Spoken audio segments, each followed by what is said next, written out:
እስኪ አንድ ጥያቄ ላንሳ። ሁሉን ቻይ የሆነ አምላክ የሰው ልጆችን ለማዳን ለምን ራሱ ሰው መሆን አስፈለገው? ከሩቅ ሆኖ በቃ ችግሩ ተፈቷል ማለት አይችልም ነበር? ዛሬ የምንመረምራቸው መረጃዎች ለዚህ ጥያቄ በጣም ስልታዊ እና ያልተጠበቀ መልስ የሚሰጡ ይመስለኛል። በጣም ትክክለኛ ጥያቄ ነው። ብዙ ጊዜ እንደ ቀላል የምናልፈው ግን እጅግ ጥልቅ የሆነ ሐሳብ ነው። እና መልሱ አዎ ይችል ነበር ሊሆን ይችላል። ነገር ግን የመረጠው መንገድ ስለ ዓላማው ብዙ ይነግረናል። ዝም ብሎ ችግር ፈቺ ብቻ ሳይሆን አንድን የሕግ ክርክር በማሸነፍ ፍትሕን የሚያረጋግጥም ጭምር መሆንን መርጧል። የሕግ ክርክር የሚለው ሐሳብ በጣም ሳቢ ነው። የዛሬው ትንታኔያችንም የውልድ ድል በሚል ርዕስ በቀረቡት ጥናታዊ መረጃዎች ላይ ነው የሚመሰረተው።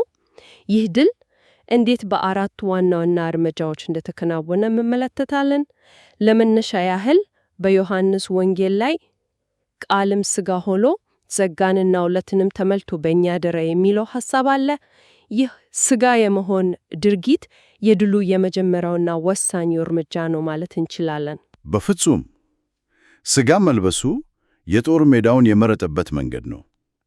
ከሰማይ ሆኖ በኃይል ከማድረግ ይልቅ ወደኛው ዓለም መጥቶ በእኛው ሕግ ተጫውቶ ለማሸነፍ መወሰኑን ያሳያል። የምንመረምራቸው አራቱ ነጥቦችም ይህንን ድል እንዴት በደረጃ እንዳገኘው ያሳዩናል። መጀመሪያ ግዛቱን ወይም ምድሩን አስመለሰ፣ ቀጥሎ ፍቅሩን በተግባር አረጋገጠ፣ ከዚያም ኃጢአትን በግሉ አሸነፈ፣ በመጨረሻም ሌሎችም ኃጢአትን እንዲያሸንፉ የሚያስችልበትን መንገድ ከፈተ። በጣም ጥሩ።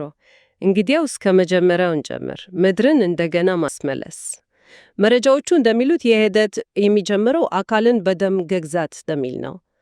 አንደኛ ቆሮንቶስ ላይ በዋጋ ተገዝታችኋልና ሥጋችሁም የመንፈስ ቅዱስ ማደሪያ እንደሆነ አታውቁምን ይላል።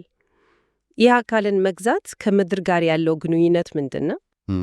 እዚህ ላይ ምድር የሚለው ቃል ቀጥተኛ ትርጉሙም ብቻ ሳይሆን ምሳሌያዊ ትርጉሙም አለው። ያው በጥንት ዘመን የእግዚአብሔር ክብር የሚያድረው በተወሰነ ቦታ በቤተ መቅደስ ውስጥ ነበር። አሁን ግን በኢየሱስ ደም አማካኝነት የተዋጀው የአማኞች አካል ራሱ ያ መቅደስ ወይም የእግዚአብሔር መንፈስ የሚያድርበት ቅዱስ ምድር ይሆናል። ስለዚህ ምድርን የማስመለስ ዘመቻው የሚጀምረው እያንዳንዱን ግለሰብ ከውስጥ በመቀየር ነው። ቆይ ይህ ሐሳብ ግን አንድ ጥያቄ ይፈጥራል። አካላችን የእግዚአብሔር መቅደስ ከሆነ አማኞች አሁንም ከኃጢአት ጋር የሚታገሉት ለምንድን ነው? ምድሪቱ ሙሉ በሙሉ ተመልሳለች ማለት አይደለም? በጣም ጥሩ ጥያቄ ነው። መረጃዎቹ ይህንን ሲያብራሩ መግዛቱ የባለቤትነት መብትን ማረጋገጥ ነው ይላሉ። ልክ አንድ ሰው አንድን ቦታ ሲገዛ የይዞታ ማረጋገጫ ወረቀት እንደሚያገኘው ማለት ነው። ቦታው ግን በጠላት ተይዞ ሊሆን ይችላል። ስለዚህ የባለቤትነት መብቱ ቢረጋገጥም ቦታውን ከወራሪዎች የማጽዳት ሥራ ይቀራል። መንፈስ ቅዱስ በአማኞች ሲያድር ያ ማጽዳት ሥራ እንዲጀምር ኃይል ይሰጣል። ትግሉ አለ፣ ነገር ግን የድሉ ሕጋዊ መሠረት ተጥሏል። ገባኝ። የባለቤትነት መብቱ ተረጋግጧል፣ ትግሉ ግን ቀጥሏል። ይህም ወደ ሁለተኛው ንዑስ ሐሳብ ይወስደናል፣ የመግዛት መብትን ማስጠበቅ።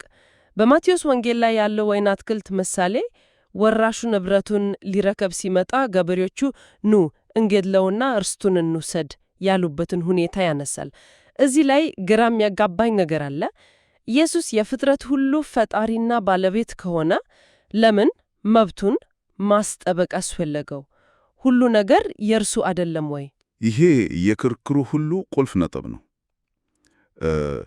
ይህንን ለመረዳት ኢየሱስ የያዛቸውን ሁለት የተለያዩ ማንነቶች መለየት አለብን። የመጀመሪያው ከዘላለም የነበረውና የሁሉም ነገር ፈጣሪ ሆነው አንድያ የአምላክ ልጅ ማንነቱ ነው። በዚህ ማንነቱ ከሰይጣን ምንም ነገር ማስመለስ አያስፈልገውም። ሁሉም ነገር ቀደሙን የእርሱ ነው። እሺ፣ ያኛው ግልጽ ነው። ሁለተኛው ማንነቱ ግን ራሱን ዝቅ አድርጎ እንደ ሰው እንደ የመጨረሻው አዳም የመጣበት ማንነቱ ነው። የመጀመሪያው አዳም በኃጢአቱ ምክንያት ከእግዚአብሔር የተሰጠውን የማስተዳደር መብት ለሰይጣን አሳልፎ ሰጥቷል። ስለዚህ ኢየሱስ የመጣው በአምላክነቱ ሰይጣንን በኃይል ለማጥፋት ሳይሆን እንደ ፍጹም ሰው ሆኖ የመጀመሪያው አዳም ያጣውን መብት በሕጉና በጽድቅ ለማስመለስ ነው። ይህንን በትክክል መረዳቴን ላረጋግጥ። ስለዚህ እያለን ያለነው ልክ አንድ ንጉሥ የራሱን ሕግ ፍትሐዊነት ለማሳየት ስልጣኑን በሙሉ ትቶ እንደ ተራ ዜጋ በሕጉ ስር እንደሚኖር አይነት ነገር ነው። በአምላክነቱ ሁሉንም ነገር ማድረግ ሲችል እንደ ፍጡር ሆኖ ጨዋታውን በሕጉ አሸነፈ እያለ ነው። በትክክል በጣም ጥሩ ምሳሌ ነው። ጨዋታውን በሕጉ አሸነፈ። ይህንን ያደረገው ደግሞ ለሰው ልጆች ብቻ አይደለም። መረጃዎቹ እንደሚጠቁሙት ይህ ሁሉ ድርጊት በሰማይ ላሉት መላእክትም የእግዚአብሔር ፍትሕና ጽድቅ ምን ያህል ፍጹም እንደሆነ ለማሳየት የታለመ ነበር። ቆይ እዚህ ጋር ላስቆመህ። ይህ በጣም ትልቅ ነገር ነው። አብዛኞቻችን ታሪኩ ስለ ሰው ልጆች መዳን ብቻ ነው የምናስበው። ነገር ግን በቀረበው መረጃ መሰረት እዚህ ምድር ላይ የተከናወነው ነገር በሰማይ ላለው ሥራ ጭምር እንደ ሕጋዊ ማሳያ ሆኖ እያገለገለ ነበር ማለት ነው። እንዲህ አስቤው አላውቅም ነበር። አዎ፣ ነጥቡ ይህ ነው። ሰይጣን መጀመሪያ ሲያምፅ የእግዚአብሔርን ሕግጋትና አስተዳደር ፍትሐዊነት ጥያቄ ውስጥ ከቶ ነበር። ስለዚህ እግዚአብሔር ሰይጣንን በቅጽበት ከማጥፋት ይልቅ የራሱ ሕግጋትና የፍቅር ባህሪው ትክክለኛነት በተግባር እንዲረጋገጥ ዕድል ሰጠ። የኢየሱስ ሕይወት፣ ሞትና ትንሣኤ ለዚህ ክርክር የመጨረሻው እና የማያዳግም መልስ ነበር። ይህ ከሆነ ታዲያ ድሉ ከተረጋገጠና መብቱ ከተጠበቀ ሰይጣን ለምን ወዲያውኑ አልተፈረደበትም? ለምን ፍርዱ ዘገየ? መረጃዎቹ እንደሚሉት ፍርዱ የዘገየው ታሪኩ ገና ስላላለቀ ነው። ዋናኛው ምክንያት ደግሞ የእግዚአብሔር የድል ስትራቴጂ ሰይጣንን ማጥፋት ብቻ ሳይሆን ፍጡራን በፈቃዳቸው እርሱን መርጦ ኃጢአትን እንደሚያሸንፉ በተግባር ማሳየት ነው። ይህ ማረጋገጫ እስኪጠናቀቅ፣ ለምሳሌ የተወሰነው የሰማዕታት ቁጥር እስኪሞላ እና የእግዚአብሔር ልጆች ማንነት ሙሉ በሙሉ እስኪገለጥ ድረስ ፍርዱ ይቆያል። በሌላ ነገር ኢየሱስ በዚያን ጊዜ ሰይጣንን ቢያጠፋው ኖሮ በሕግ ፊት በዳይ የነበረውን የሰው ዘርም አብሮ ማጥፋት ነበረበት። ስለዚህ መዘግየቱ ራሱ የፍቅርና የትዕግስት ማሳያ ነው። እንግዲያውስ ይህ የሕግ ጉዳይ ብቻ ሳይሆን ጥልቅ የፍቅር ታሪክም ነው። ይህ ደግሞ በቀጥታ ወደ ሁለተኛው ዋና ነጥባችን ያመጣናል፣ ፍቅርን ማረጋገጥ። ሮሜ 5:5 ላይ ነገር ግን ገና ኃጢአተኞች ሳለን ክርስቶስ ስለኛ ሞቷልና እግዚአብሔር ለኛ ያለውን የራሱን ፍቅር ያስረዳል የሚል ኃይለኛ ቃል አለ። ይህ መስዋዕትነት እንዴት ነው የድሉ አካል የሚሆነው? ይህ የድሉ ልብ ነው ማለት እንችላለን። አስቢው፣ ፈጣሪ ለፍጡር ሲል መሞቱ፣ አብ በደለኛውን የመጀመሪያ አዳም ለማዳን ሲል አንድያ ልጁን አሳልፎ መስጠቱ፣ ወልድም ለአባቱ በመታዘዝ ይህንን መቀበሉ፣ ይህ ሊታሰብ ከሚችለው በላይ የሆነ የመጨረሻው የፍቅር ማሳያ ነው። እና ይሄ ፍቅር ዝም ብሎ ስሜታዊ ነገር አይደለም፣ ተግባራዊ ውጤት አለው። ምን አይነት ውጤት? የሰይጣን ክስ ምን ነበር? የእግዚአብሔር ትእዛዛት ከባድ ናቸው፣ በፍቅር ላይ የተመሰረቱ አይደሉም፣ ማንም ሊጠብቃቸው አይችልም የሚል ነበር። ነገር ግን አንድ ፍጡር ይህንን ታላቅና መስዋዕታዊ ፍቅር ሲረዳ ምላሹ እግዚአብሔርን መውደድ ይሆናል። ያው በዮሐንስ 14:15 ላይ ብትወዱኝ ትእዛዜን ጠብቁ እንደሚለው እግዚአብሔርን ከልቡ የሚወድ ፍጡር ትእዛዛቱን የሚጠብቀው በፍርሃት ወይም በግዴታ ሳይሆን በፈቃደኝነቱ ነው። ስለዚህ የእግዚአብሔር ፍቅር መረጋጋቱን ለመታዘዝ ትክክለኛውንና ዘላቂውን መሠረት ይጥላል። የሕግ ክርክሩን የሚያሸንፈው በሕግ ብቻ ሳይሆን በፍቅር ነው።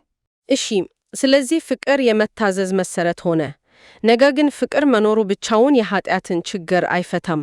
በተግባር ኃጢአት መሸነፍ ነበረበት። መረጃዎቹ ኢየሱስ ይህንን እንዴት እንዳደረገው ያብራራሉ አይደል? ይህም ወደ ሦስተኛው ነጥባችን ይመራናል። አዎ፣ ኃጢአትን ማሸነፍ ግንኙነቱ በጣም ቀጥተኛ ነው።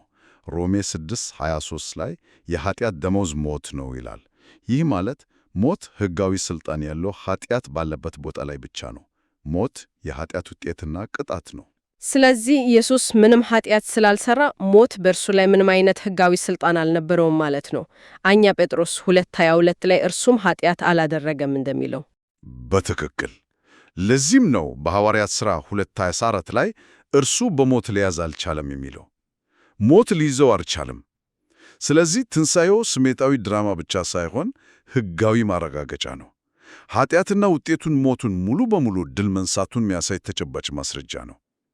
ይህ ድርጊት ደግሞ የሰይጣንን ሌላ ክስ ውድቅ አድርጓል።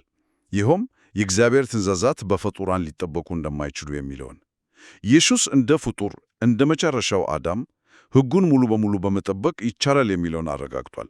ለዚህም ነው ከሙታን መካከል ብኩር ተብሎ የተጠራው የመጀመሪያው ፍሬ ሆነው። በጣም ግልጽ ነው። እርሱ አሸነፈ፣ የመጀመሪያው ፍሬ ሆነ። ይህ ድል ግን በእርሱ ብቻ ቀርቷል ማለት አይደለም። እንዴት ነው የድሉ ተካፋዮች ሌሎች ሊሆኑ የቻሉት? ይህ ደግሞ ወደ መጨረሻው እና አራተኛው ነጥባችን ይወስደናል። ኃጢአትን እንድናሸንፍ ማድረግ። የእርሱ ድል እንዴት የኛ ሊሆን ቻለ? ይህ የድሉ ፍሬ ለሰው ልጆች የሚደርስበት ሂደት ነው። መረጃዎቹ ሂደቱን በአራት ደረጃዎች ያስረዳሉ። አንደኛ፣ በኢየሱስ ደም አማካኝነት የኃጢአት ይቅርታ ይገኛል። የነበረብን የሕግ ዕዳ ተከፈለ ማለት ነው። ያ የሕግ መሠረት ነው። አዎ። ሁለተኛ፣ ያንን ይቅርታ በተቀበለ ሰው አካል ውስጥ መንፈስ ቅዱስ ያድራል። ልክ መጀመሪያ ላይ እንዳየነው አካላችን የእግዚአብሔር ምድር ወይም መቅደስ ይሆናል።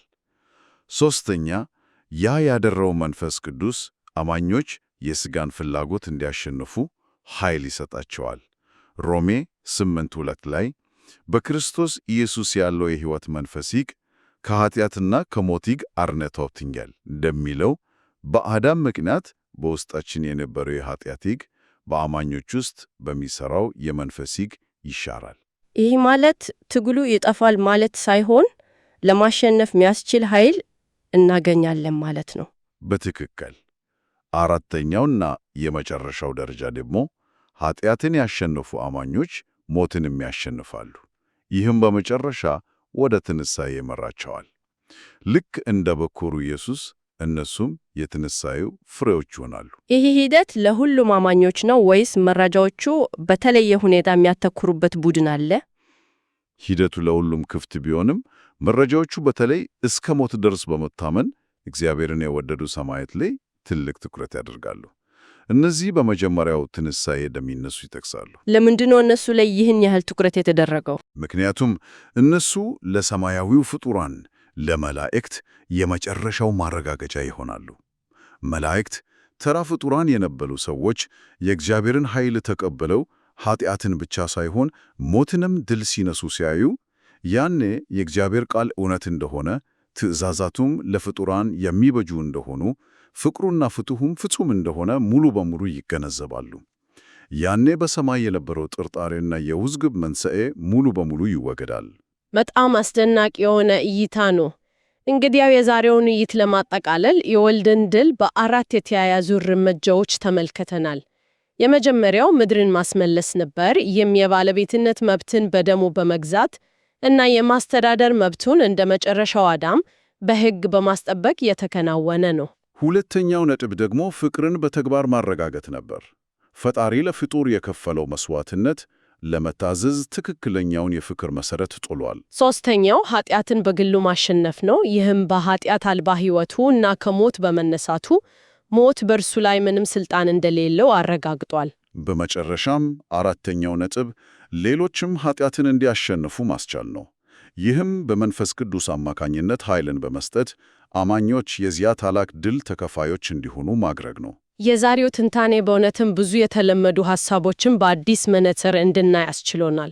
ውይይቱን ከመዝጋታችን በፊት ግን በቀረበው መረጃ ላይ ተመስርተን አንድ ለአድማጭ ተጨማሪ ማሰቢያ የሆን ጥያቄ እናንሳ። መረጃዎቹ እንደሚሉት የዚህ ሁሉ ሂደት የመጨረሻ ግብ የእግዚአብሔርን ፍቅርና ፍትሕ ለመላእክት በማሳየት ወደፊት ሊፈጠር የሚችለውን ማንኛውንም ዓመፅ ማስወገድ ነው። አዎ፣ ይህንን በሰፊው አይተናል። እንግዲያውስ ጥያቄው ይሄ ነው። ይህ ስለ ፍጡራን መላእክትን ጨምሮ ነፃ ፈቃድና ስለ ፍጹም ዕውቀት ምን ይነግረናል? መረጃው የእግዚአብሔርን ፍቅርና ፍትሕ የተረዳ ፍጡር ዳግመኛ ኃጢአት አይሠራም ይላል። ይህ ማለት ፍጹም የሆነ መረዳት ለፍጹም መታዘዝ ዋስትና ይሆናል ማለት ነው። በዕውቀትና በፈቃድ መካከል ያለው ትክክለኛ ግንኙነት ምንድን ነው? ይህ ለአድማጮች እንዲያስቡበት የምንተወው ጥያቄ ነው።